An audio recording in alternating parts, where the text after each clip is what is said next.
Well, at least now I know there's no beer on the sun.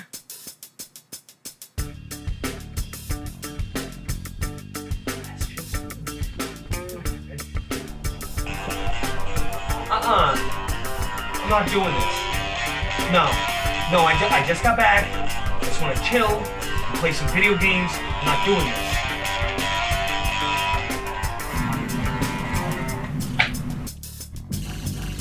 God damn it. I did promise you this one, so I owe you. Alright, so without further rigmarole, let's talk about Robo Pit 2. Robo Pit 2 is a PlayStation game. Unlike Robo Pit, which was on the Sega Saturn as well as on the PlayStation. It was released in Japan only a year after the first game, once again being developed and published by Ultron. However, it took 6 years for the game to appear worldwide, being published by Mad Duck Productions in the United States and Phoenix Games in PAL regions in 2003. Yeah, I know. That last one made a couple of you shiver. I mean, Phoenix Games is the company that made the Dingo Pictures games. Even the worst of the Wii shovelware makers stand in awe of the crap that Phoenix Games has made. But luckily for us, they didn't make the game. They only published it. Which probably means that they bought the publishing rights for real cheap. On the other hand, you may have noticed this logo on the back. Well, turns out that Mad Duck Productions is actually a subsidiary of ZeniMax. Although, judging by the other titles in the manual, I'd be willing to bet that there's ZeniMax budget games department. The gameplay is pretty similar to the first. You battle robots to reach your end goal, gaining levels and equipment along the way. This time there's a ranged weapon slot specifically above each shoulder, so there's only a couple of ranged arm options this time around. The optional boss fights of the first game have been implemented into the very story of this game, with each one guarding a different section of the building you're in. There's also a couple that wander the halls or you stumble into along the way to fight. But they're optional. You heard me right a second ago. The game has a story this time. Though Robo Pit had an overarching goal, it didn't really have a story. This time it's fully fleshed out and a big part of the game. Instead of a list of names to reach the top, this time you're in circular sections divided into rooms with 3 rings and a center point. The levels go up as you make your way around the circle and room by room to make it to the center. Amongst these rooms there is a security room in which you usually fight guard droids, as well as a computer terminal room in which you download data up until the point in which you're restricted and they basically all become blacked out. Sometimes other surprises await in the computer rooms, and the final boss of each section rests at the dot in the center. Beat them, then move on to the next section and repeat up until the final section, which is the final boss. There are story bits all throughout the journey, and your choices change aspects of the story. Most importantly, at the end of the game where the ending branches depending on conversation choices and your performance in battle. There are 8 endings in total, though there's really more like 3, with the other 5 being variations on those endings. The battle controls are the same as they were in the first game. Movement is still mapped to the D-pad, with the select changing the viewpoint and the bumpers handling sliding, while the triggers handle the ranged weapons on the left and the right shoulder of the robot. Again, the controls seem obtuse and difficult. However, they're surprisingly intuitive. Tank controls fit perfect for controlling a fighting robot, and with the way the attack buttons are set up, it almost feels more like a control panel for a robot rather than a controller in your hand. I was surprised to find the game strangely absent of much music. While building my robot, I was disappointingly met with silence, which is such a shame as the robot making music in the first game was one of my favorite tracks. Further on, the cutscenes and menus had no music as well, save for the menu in the versus screen, which has this spacey ballad that definitely harkens back to the first game's music. The intro music here as well deserves some credit like in the first game.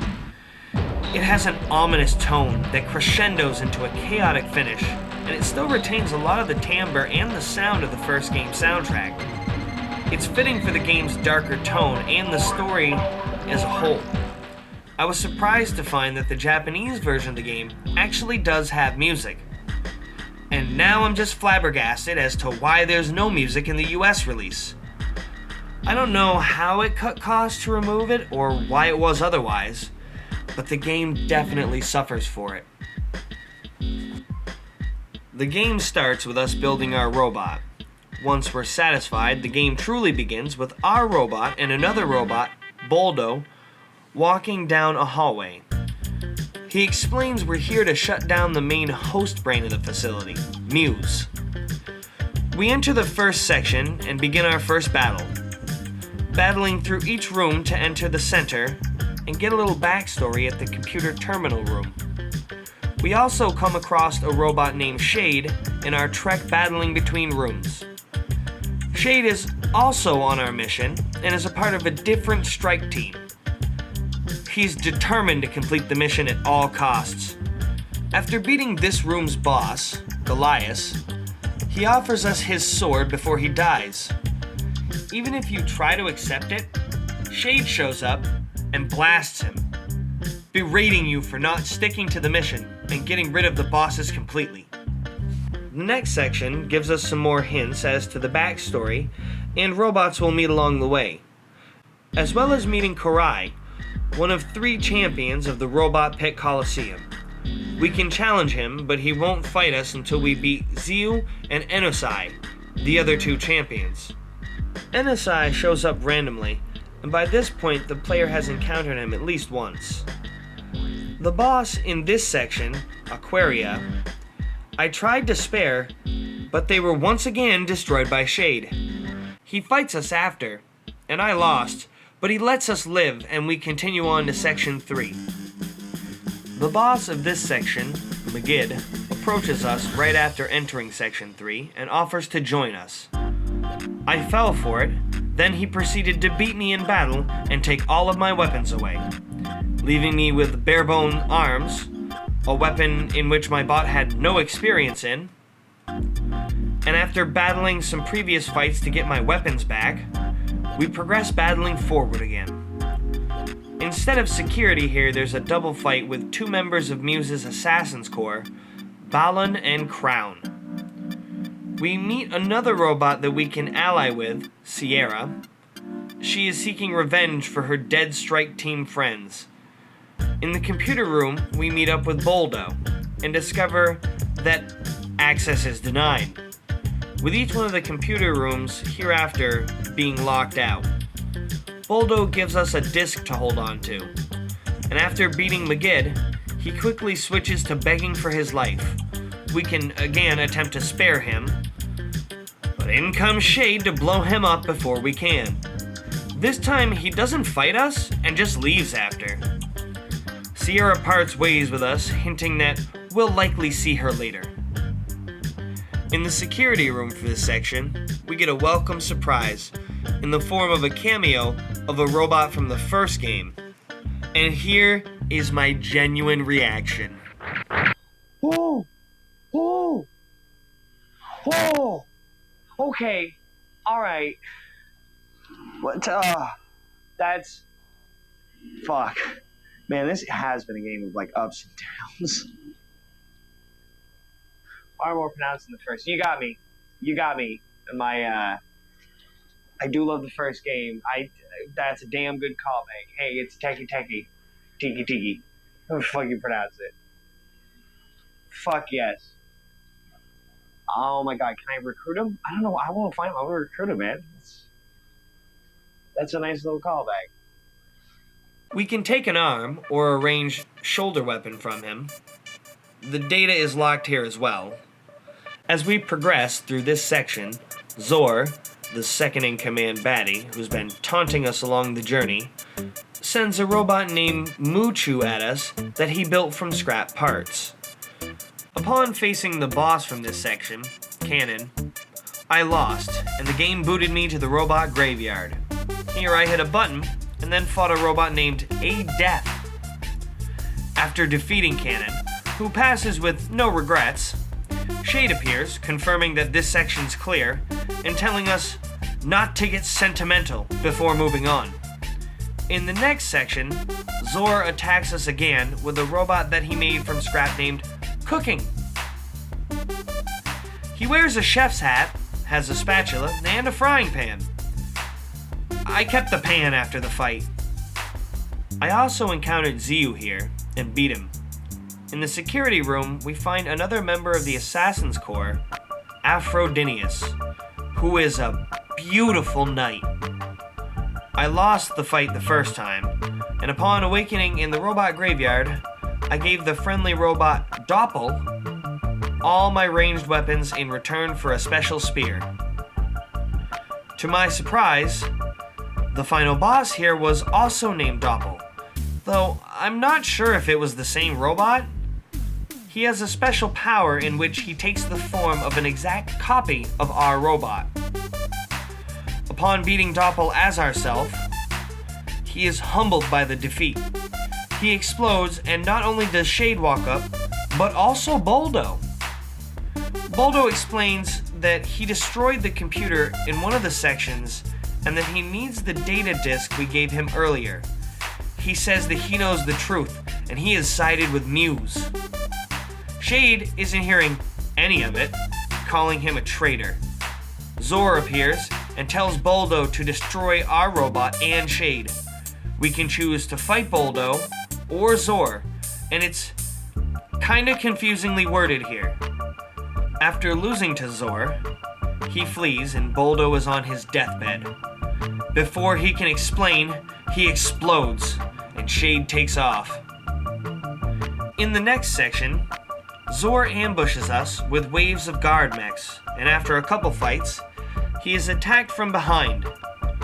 Sierra has come to our aid, and she sticks up for herself before we fight with Zor. After he beat me, he threatened Sierra, but before he could attack, Shade arrives to save our day. He quickly dispatches Zor, and assures us that this is the last section. Later we discover Shade is standing over another robot named Occupit. He walks off, and Sierra and our robot ask if Occupit is okay, and we find out that Shade took a disc that Boldo had given to Occupit to hold on to, like the one he gave to us earlier. In the security room of this section, we find the last of the Assassin Corps, Hoshikage. I came back and beat him later before the final boss just to get his sword. In the computer room here, we find Shade. He says he's been doing what Boldo's mission was in the first place. He then offers us the choice of following the mission or pursuing the data. He claims we're betraying him, and we get the choice to betray him or not. I chose betray, and after beating him, he proclaims he doesn't care what we do and leaves. Occupit tells us that Shade is hiding his pain and blaming himself for his team's death before we met him. This is the reason he's so devoted to completing the mission. For them. After beating the boss of this section, Alpha, Shade appears and tells Occupit and Sierra to secure the doors, and that our robot and himself will take it from here.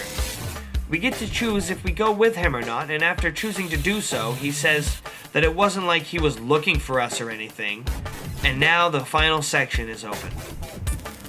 The final section is the final boss, and since even losing here gives you an ending, definitely save before you enter Section 7. Now is the time in the game to wrap things up, and grind if so inclined. I beat Hoshikage, and attempted to beat NSI, though I was unable to. Inevitably, I gave up waiting to stumble upon him randomly and then beat him. This means that I also didn't get to beat Korai. I admit, I settled in the end for one of the bad endings. I got a couple of them, but the ending I was trying for was just too much of a pain in the ass for me. Seeing as how I had to reset the game every loss and fight 2 opponents for it, after making the right choices amongst the paragraphs of dialogue text, it was such a slog to get back. After a while, I just gave up, to be honest.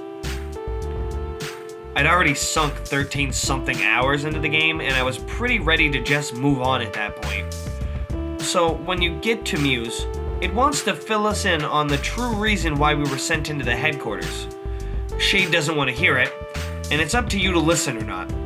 If you do, it reveals that headquarters' real reason for running the Robo Pit was to collect data and test weapons technology.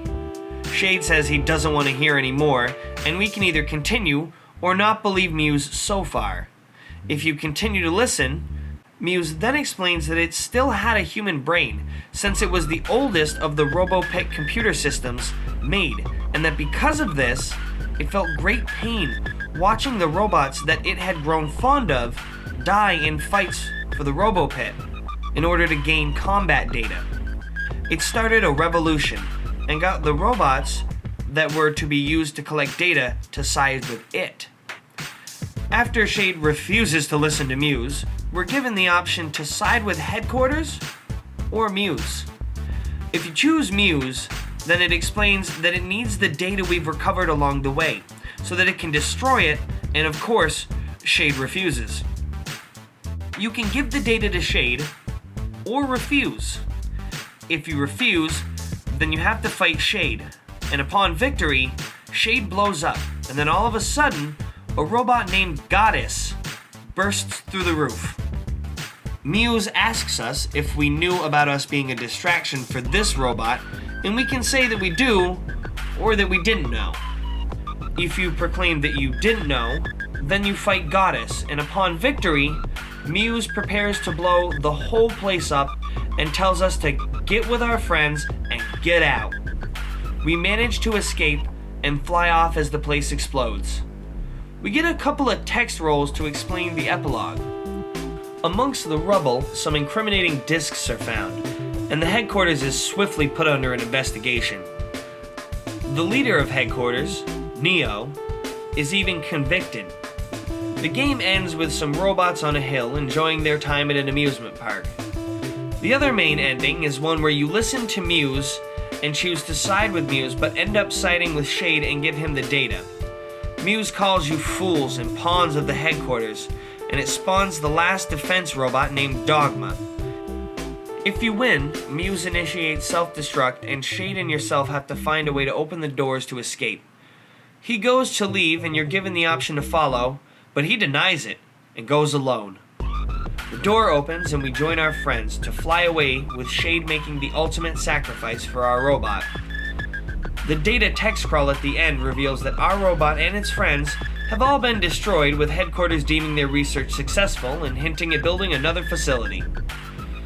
There's another final boss variant where you side with headquarters after listening to Muse and fight with a robot named Dark End.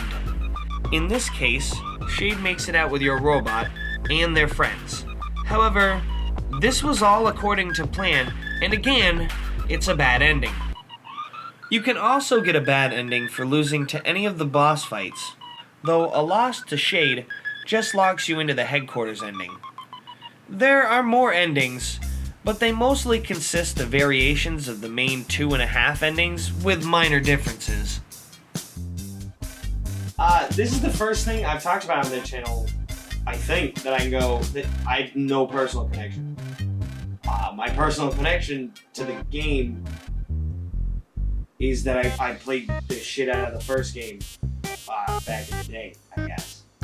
I never played Robo Pit 2. I literally bought it just for you guys. So this was my first time playing it. I have no personal connection to the game. I played a lot of Robo Pit 1, which means my personal connection is really just comparing it to the first game. Like, you know? As for recommendations, I don't know. Honestly, that's a tough one.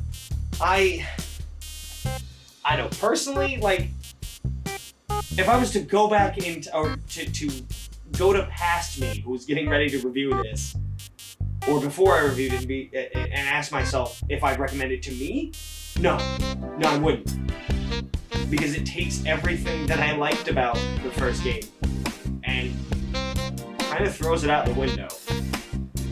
It tightened a lot of things up. It tightened a lot of the controls up and stuff. You know, it's a lot more polished in a lot of ways. And I guess people complained about the story, so they added a fucking superfluous story in there. Really rammed it in.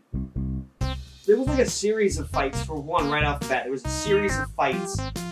Stupid fucking running thing they were doing, where they named one of the robots Chicken Man, and then it was like Super Chicken, Epic Chicken, Mega Chicken. Obviously, each one being like, when you saw chick or chicken, you knew what it meant. And it meant that when you entered the battle, the minute you entered the fight, the fucking AI's already on the other side of the goddamn field running away from you. So you have to like catch up to him and desperately try, and then while you're swinging, he's running away again. Like, god damn, it was a pain in the fucking ass. I had hours, no joke, hours of me screaming at my microphone for this playthrough of the Chicken Man fights. They were bad.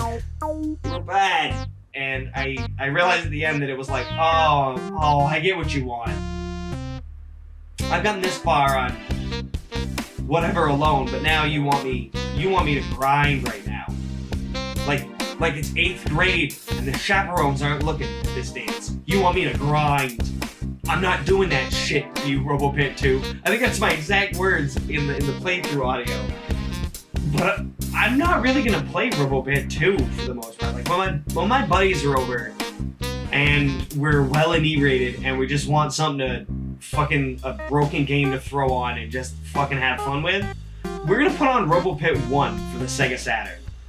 We're probably not ever really gonna touch, even though I have it, I'm never really gonna play Robo Pit 1 for the PlayStation. I haven't since the review, but I played Robo Pit for the fucking Saturn since then. And I know I'm not gonna play Robo Pit 2. Like, there's just no way that that's the game me and my buddies are gonna play. So it's, I don't know, I'm of mixed feelings about it. And as far as recommendations go, the best I can put it is that if you like Robo Pit 1 for the same reasons I do, specifically the Sega Saturn version, then you're probably not going to get as much joy out of Robo Pit 2. By all means, you'll probably enjoy the dumb story. You really probably will enjoy just the pure that is the ups and downs of that story. Mostly downs. But you might not be able to put up with the hassle to get that story. Might not be worth it. However, I guess if you played Robo Pit 1, probably like the PlayStation version, and you thought if this was just a little bit tighter, they fixed just a couple things in the combat, and if only this game had more of a story to the grind to the finish, rather than just a straight line up some numbers. If only there was a story in there too. Then here you go, I can recommend it. You're like the only fucking person I can recommend this to. Congratulations, good for you. But like most people, I don't think I can recommend this to. I want to. It's one of those things I want to. But I think at the end of the day, like 90% of people are gonna be like, I don't think you like this.